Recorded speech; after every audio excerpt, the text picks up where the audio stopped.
it's funny that we focus so much on words, right? And words is what, 10% of communication?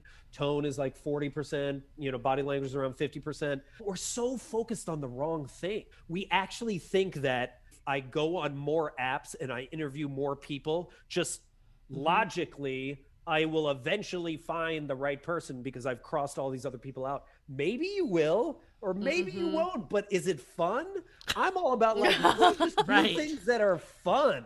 And then if someone happens to be there that connects with you, sweet. But like, I'm trying to live my life when we're coming from a place of lack, right? And we're just like, oh my Mm. gosh, I need to find this person, and this person is going to fulfill my soul, fill the gap that's in my heart. Like, man, that's a lot of pressure on you as Hmm. well as the other person. And then you're going to have that first date, and the first thing you're thinking about is like, so is it going to be a year before we get married? Like, whoa, man. Right.